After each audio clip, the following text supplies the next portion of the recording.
Un puits creusé dans le Sahel n'est pas toujours une victoire. Parfois, c'est le début d'un risque invisible.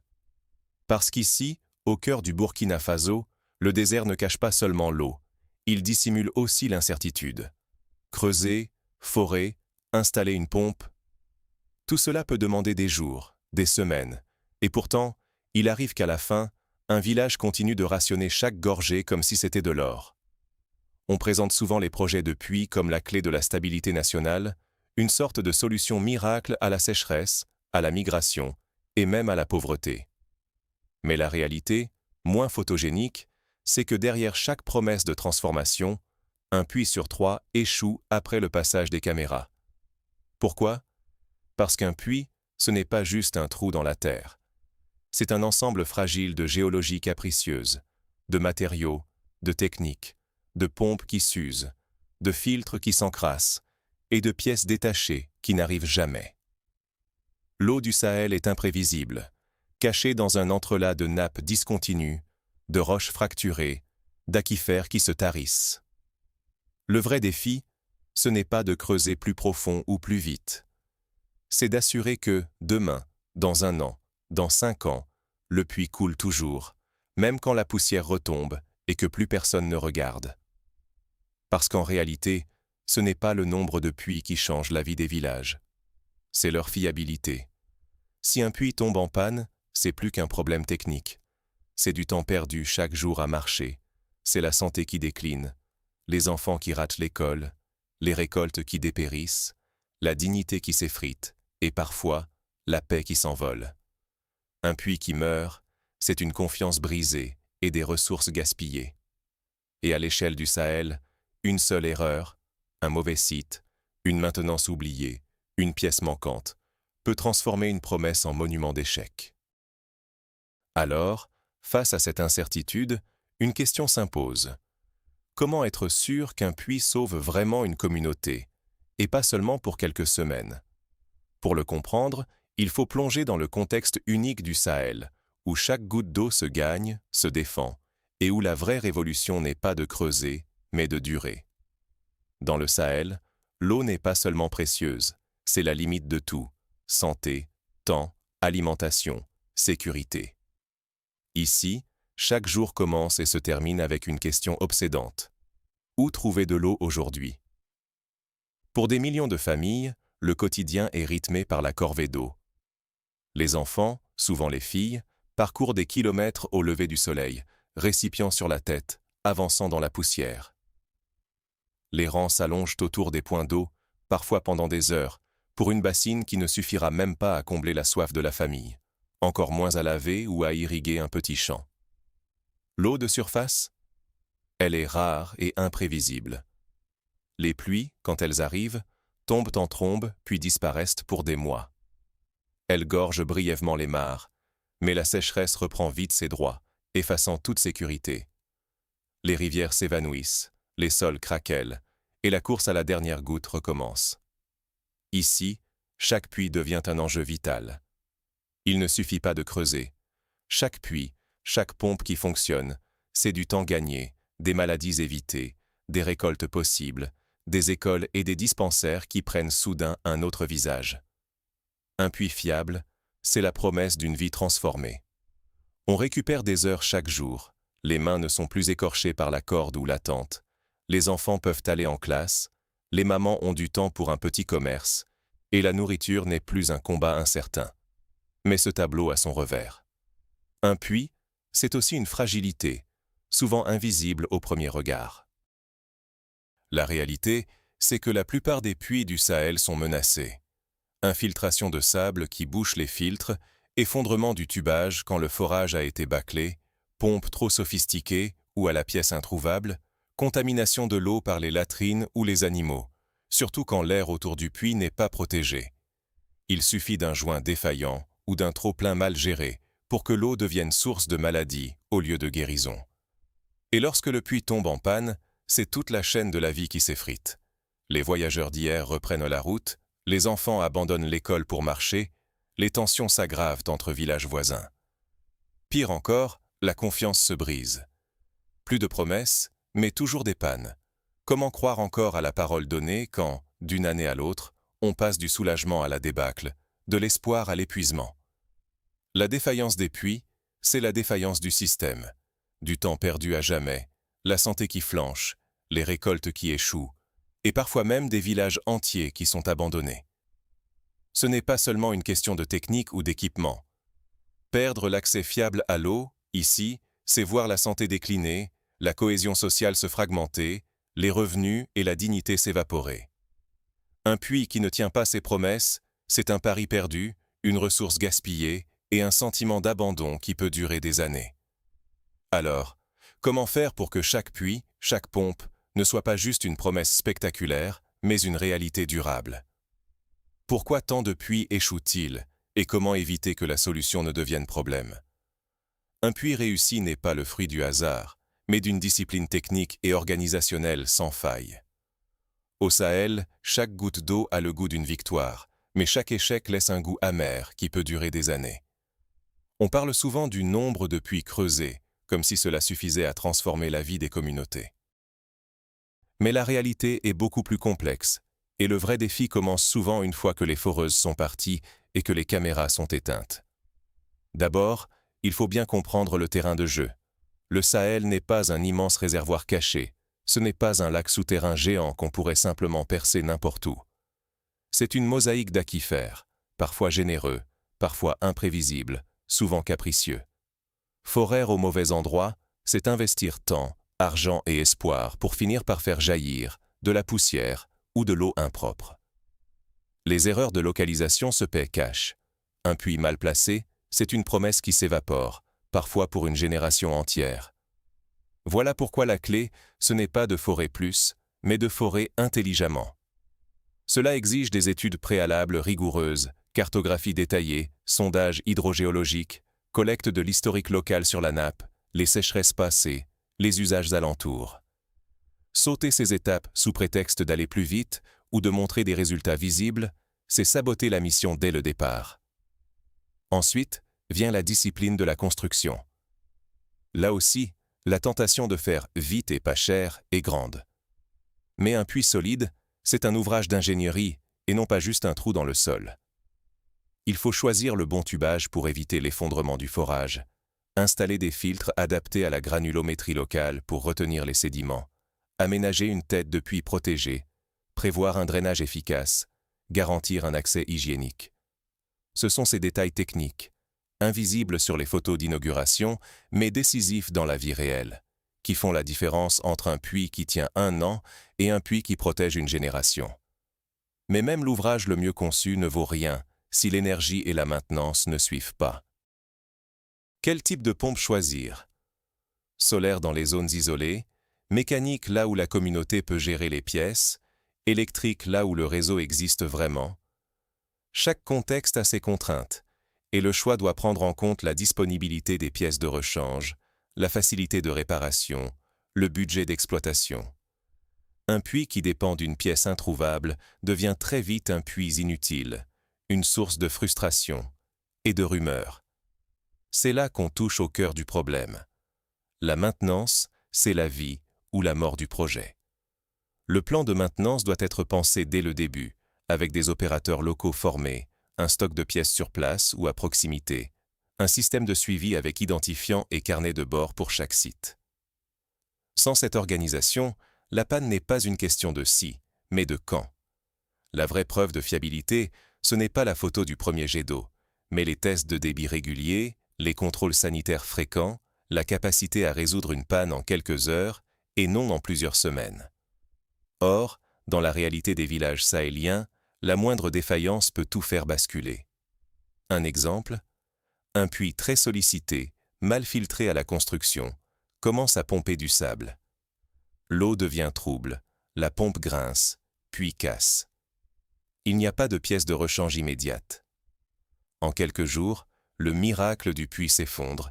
Les femmes et les enfants refont la route vers la rivière, l'école perd ses élèves, l'infirmier baisse les bras. La nouvelle circule plus vite que la réparation. Les gens ne demandent plus « quand ça reviendra », mais est-ce que c'était réel? Une seule pièce manquante peut ruiner la confiance, surtout si d'autres puits du même programme tombent en panne au même moment. Alors l'espoir se transforme en colère, la rumeur enfle. Ils ont promis l'eau puis ils sont partis. Pourquoi ces difficultés? Parce que derrière chaque puits, il doit y avoir tout un système, chaîne d'approvisionnement, contrat d'entretien, formation, contrôle rigoureux, gouvernance locale. Lorsque ce système est faible ou inexistant, chaque puits devient une bombe à retardement pour la crédibilité du programme. L'histoire du Sahel est pleine de puits abandonnés, envahis par le sable ou la rouille, parce que le suivi s'est arrêté au jour de l'inauguration. Les chiffres sont impitoyables. Dans certains départements, plus d'un tiers des forages réalisés au fil des ans sont hors service. Non pas faute d'eau, mais faute de structure pour les entretenir. Le vrai risque, il est là. Chaque erreur, chaque panne non résolue peut transformer l'espoir collectif en désillusion profonde. Ce n'est plus seulement une question technique, mais une crise de confiance qui s'installe, amplifiant la vulnérabilité de villages entiers au lieu de la réduire. Les conséquences sont immenses. Sans eau fiable, le temps perdu à la recherche de points d'eau se compte en années de vie, la santé se dégrade, l'économie locale s'étiole, les tensions montent, parfois jusqu'à la migration ou l'abandon pur et simple de communautés entières. Au final, ce qui est en jeu n'est pas le nombre de puits, mais la capacité du Burkina Faso à transformer une promesse technique en véritable service public, durable, robuste, résilient. Ce n'est pas un concours de forage, mais une course contre la défaillance du système. Et c'est là que tout se joue. Si la chaîne d'entretien casse, c'est la confiance qui casse avec elle, et la crise s'aggrave. Alors, face à ces échecs répétés et à ces pièges trop connus, existe-t-il des solutions qui permettent de changer la donne? Quelles innovations transforment aujourd'hui le programme burkinabé en modèle de résilience? C'est ce que nous allons voir tout de suite. Le secret n'est pas de multiplier les puits, mais de les faire durer, coûte que coûte. Cette idée, toute simple en apparence, change absolument tout.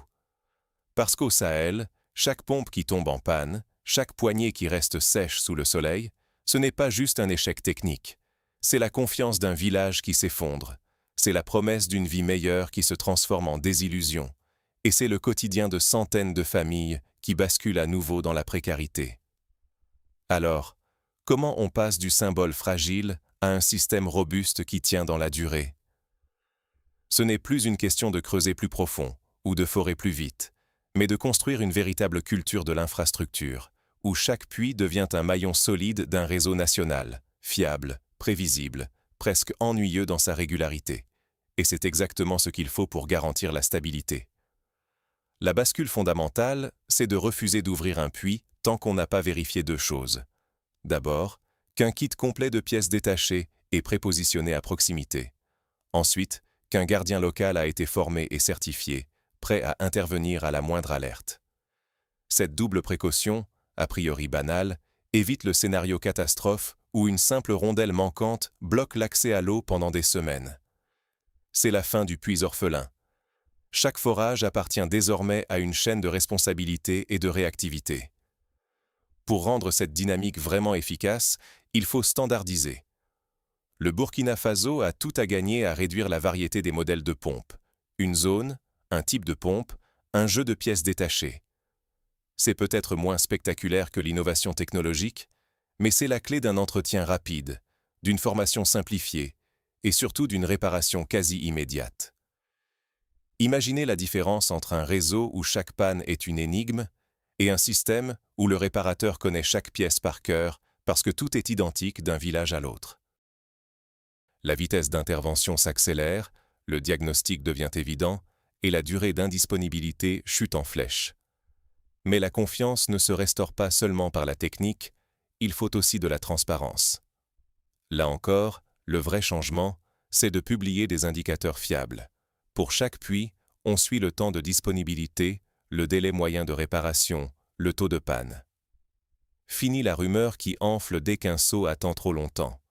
Tout le monde sait en temps réel quel puits fonctionne, combien de temps il a été hors service et combien de temps a duré la dernière réparation. Le narratif change. On ne parle plus du nombre de puits forés, mais du nombre de puits qui traversent la saison sèche sans faillir.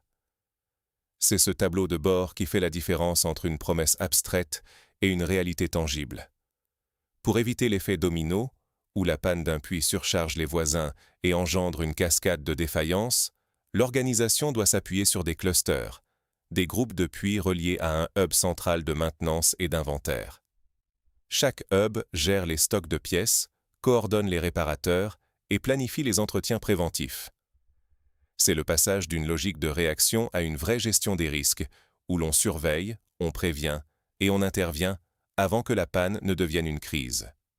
Et, point crucial, plus question d'ouvrir de nouveaux puits tant qu'un cluster n'a pas prouvé sa fiabilité. Ce principe responsabilise chaque maillon. On ne multiplie pas les forages si le réseau existant vacille à la moindre tension. On attend que l'ensemble tienne la distance, que les interventions soient fluides, que les indicateurs soient au vert, avant de songer à étendre. C'est une révolution dans la façon d'aborder le développement. Privilégier la résilience du système sur la rapidité de l'expansion. Mais cette expansion, justement, doit être guidée intelligemment. La cartographie continue des aquifères devient la boussole. On sait où l'eau est disponible, on détecte les risques de surexploitation, on évite les forages inutiles qui épuisent la ressource sans bénéfice durable. On protège ainsi la pérennité du réseau, mais aussi la sécurité hydrique des générations futures. Enfin, la technique ne suffit pas. La formation à l'hygiène, la protection sanitaire des têtes de puits, le drainage adapté, les contrôles réguliers de la qualité de l'eau. Tous ces gestes quotidiens, parfois invisibles, sont la garantie que l'eau qui coule reste source de vie, pas de maladie. L'infrastructure, ce n'est pas que des tuyaux et des pompes, c'est aussi un tissu humain de compétences, de routine et de vigilance partagée. Ce que tout cela change. C'est simple. Quand le réseau tient, chaque heure gagnée sur la corvée d'eau, chaque jour sans coupure, c'est du temps rendu à la vie, à l'école, au travail. C'est de la santé préservée, des revenus sécurisés, de la dignité retrouvée.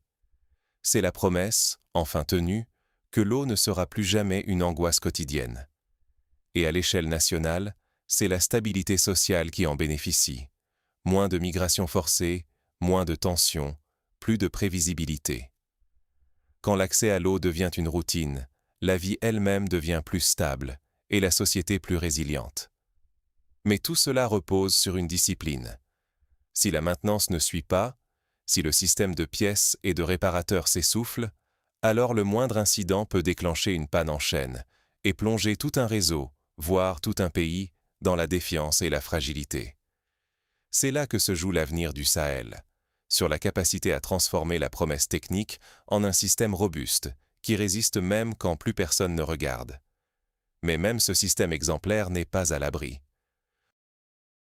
Quels sont les dangers à l'horizon? Jusqu'où peut aller cette révolution de l'eau et quelles menaces pourraient tout remettre en question? Le vrai miracle n'est pas l'eau, c'est la rigueur d'un système qui tient quand tout vacille. C'est là que beaucoup se trompent. On croit que le combat s'arrête quand on a foré le puits, filmé la première gerbe d'eau et célébré la joie retrouvée. Mais la réalité du Sahel, c'est que la vraie victoire se joue en coulisses, longtemps après le départ des caméras. Ce n'est pas la promesse de l'eau, c'est sa continuité qui change tout. La santé, la stabilité, la confiance et même la survie d'un village. Il faut le dire franchement, répondre à la crise de l'eau au Burkina Faso, ça n'est pas juste une question de compassion ou d'innovation technologique, c'est une école de rigueur. Les critiques fusent, on fore, on oublie, on gaspille, on entretient la dépendance. Mais la transparence et la standardisation, bien appliquées, tuent ces soupçons à la racine. Publier les chiffres de fiabilité, afficher le taux de disponibilité des puits, le délai moyen de réparation, le niveau de stock des pièces détachées, voilà ce qui transforme la rumeur en preuve. L'attention se déplace. On ne compte plus les puits installés, on compte ceux qui tiennent, saison sèche après saison sèche. C'est là qu'on entre dans le triptyque du succès. D'abord la sélection basée sur l'évidence, choisir chaque site grâce à des données précises sur la géologie, la profondeur, la recharge des aquifères, et non sur la pression politique ou l'émotion. Ensuite, la robustesse technique, des modèles de pompes standardisés par zone et par type de site, moins de variété, moins d'erreurs, plus de rapidité dans les diagnostics et les réparations. Enfin, l'écosystème de maintenance réactif. Des hubs régionaux, des équipes mobiles, des inspections régulières, des dépôts de pièces qui se remplissent automatiquement dès qu'un seuil est atteint. Ce qui semblait ennuyeux, administratif, bureaucratique, c'est ça qui fait qu'un puits tient. Parce que dans le Sahel, la résilience n'est pas une option ou une idéologie. C'est une question de survie, imposée par la géographie et l'histoire. Les menaces évoluent chaque année. Sécheresse extrême qui baisse le niveau des nappes, vol ou détournement de pièces, dégradation accélérée des forages, gouvernance parfois défaillante, surexploitation qui épuise la ressource. Un système solide, c'est celui qui anticipe ces risques et rend le retour à la case départ presque impossible. Dans cette logique, l'expansion des puits ne doit jamais précéder la fiabilité. Pas question d'ajouter de nouveaux points d'eau si ceux déjà en place ne passent pas le test de la maintenance et de la performance. C'est la règle d'or. Chaque cluster, chaque région, chaque réseau local n'a le droit de grandir que si le taux de disponibilité reste haut, que si les équipes sont formées, que si l'approvisionnement en pièces est assuré. Sinon, c'est le piège classique. On multiplie les forages, on multiplie les défaillances, on dilue la responsabilité et on aggrave la crise. Ce modèle change tout. La cartographie vivante des nappes permet de cibler les forages et d'éviter le gaspillage. La formation de gardiens locaux, la publication en temps réel des indicateurs, la mutualisation des stocks, chaque couche ajoute de la robustesse. Mais il faut rester lucide. Même le meilleur système doit composer avec l'imprévu. Une année de sécheresse exceptionnelle, une vague de panne, un afflux de population, et c'est tout l'équilibre qui menace de basculer. La discipline de la maintenance doit être plus forte que les aléas politiques, plus rapide que la prochaine vague de défaillance. Ce qui est en jeu, c'est bien plus que des litres d'eau. C'est le temps libéré pour les femmes et les enfants, la santé préservée, la capacité à cultiver, à élever, à rester sur place plutôt que partir. C'est la confiance en l'État, la paix entre communautés, la possibilité de planifier l'avenir. Quand le système tient, tout le monde y gagne. Le quotidien redevient prévisible, les tensions baissent, les petits marchés locaux s'animent, les soins de santé s'allègent. Mais si on néglige les leçons du passé, si on bâcle la maintenance ou qu'on laisse filer la transparence, on retombe dans le cycle de la pénurie, du gaspillage, de la défiance et de l'exode. Alors, la question est simple et cruciale. Va-t-on choisir de bâtir une stabilité durable ou répéter les échecs du passé? Adopter ces pratiques, c'est parier sur des années de vie gagnée, sur la dignité restaurée, sur la survie collective. Les ignorer, c'est courir vers l'échec annoncé, sous couvert de bonnes intentions. Alors, combien de puits fonctionnent encore quand la sécheresse frappe de plein fouet? La véritable révolution n'est pas de forer, mais de faire survivre l'eau au prochain assaut du désert. C'est là que tout se joue. On pourrait remplir un carnet de statistiques avec le nombre de puits forés au Sahel, empiler les photos et les rubans coupés, mais quand la saison sèche frappe le plus fort, ce n'est pas le nombre qui compte. Ce sont les rares puits qui tiennent bon, qui continuent de donner de l'eau claire quand tout autour s'assèche, qui font la différence entre la stabilité et le chaos. Ce n'est pas une vue de l'esprit. Quand l'eau se fait rare, chaque minute passée à la chercher, c'est une minute volée à l'école, à l'hôpital, à la famille, au commerce. C'est la santé qui décline, la tension qui monte, la dignité qui s'effrite. Un puits fiable, c'est une barrière directe contre l'usure du quotidien. Moins d'heures perdues, moins de stress, moins de risques que la pénurie ne se transforme en conflit. La vraie question n'est donc pas « combien de puits avons-nous ?», mais combien résistent vraiment à l'épreuve du temps, de la sécheresse, des pannes et même de l'oubli. Parce qu'un puits, ce n'est pas seulement un trou dans le sol, c'est une promesse. Et si cette promesse se brise, si le mécanisme s'arrête, si les pièces manquent, si personne ne sait réparer, ou si l'eau devient insalubre, tout l'édifice social vacille. Cette fragilité, on l'a trop vue. Des projets qui brillent au début, puis s'éteignent en silence, faute d'une maintenance organisée, de pièces standardisées, d'équipes locales formées et soutenues. La solution, ce n'est pas de forer toujours plus, mais de bâtir une véritable culture de l'infrastructure. Un réseau robuste, pensé comme une utilité, des forages justement choisis, des pompes identiques et faciles à entretenir, des kits de réparation prêts à l'emploi, des hubs de maintenance qui interviennent avant qu'une panne ne devienne une catastrophe. Ce travail de l'ombre, loin d'être spectaculaire, est pourtant la ligne de front entre la simple survie et le début du progrès. Il demande une volonté politique. Accepter de ralentir l'expansion pour garantir la fiabilité, refuser de célébrer l'ouverture d'un puits tant que sa fiabilité n'est pas prouvée, investir dans la formation, la transparence, les contrôles de qualité. Mais il exige aussi une nouvelle définition du progrès. On a tendance à le mesurer au rythme des inaugurations, alors qu'il faudrait surtout mesurer la durée de vie utile, la disponibilité réelle, le nombre de jours où chaque puits alimente sans faille, même au plus fort de la sécheresse. Car c'est là que tout se concentre. La stabilité de millions de vies ne tient pas à la profondeur des forages, mais à la capacité de transformer chaque puits en promesse tenue, saison après saison. Si cette transformation échoue, le danger est réel. On gaspille des ressources, on érode la confiance, et la crise ne fait que s'aggraver. C'est pourquoi le vrai pari, celui qui comptera demain quand les caméras seront parties, c'est de compter non pas les puits creusés, mais ceux qui restent vivants quand le désert avance. C'est là, dans la fiabilité quotidienne, que se joue la sécurité de villages entiers, la santé des enfants, la possibilité de semer, de soigner, de rester, tout simplement. Au fond, on en revient à cette question. Le Burkina Faso peut-il transformer l'eau en stabilité? La réponse est oui, mais à une condition. Juger le succès non à l'abondance des puits, mais à leur capacité à tenir bon, à traverser les pires sécheresses, à continuer de servir quand tout vacille. C'est la seule définition du progrès qui compte vraiment ici. Et maintenant, à vous de réfléchir. Si vous deviez choisir, vaudrait-il mieux forer 10 nouveaux puits ce mois-ci, ou n'en ouvrir que 2, en étant certain qu'ils fourniront de l'eau fiable pendant 10 ans, pour chaque saison sèche, pour chaque famille qui en dépend? Parce qu'en fin de compte, la révolution n'est pas dans la quantité, mais dans la résilience. Merci d'avoir suivi cette réflexion. Si vous voulez découvrir comment la cartographie hydrogéologique peut augmenter les chances de succès des forages, comment les hubs de maintenance se développent, ou comment les réseaux d'eau du Sahel survivent quand la sécheresse est à son pire, abonnez-vous à Africa Green. Et dites-moi, pour vous, qu'est-ce que le vrai progrès dans le Sahel ?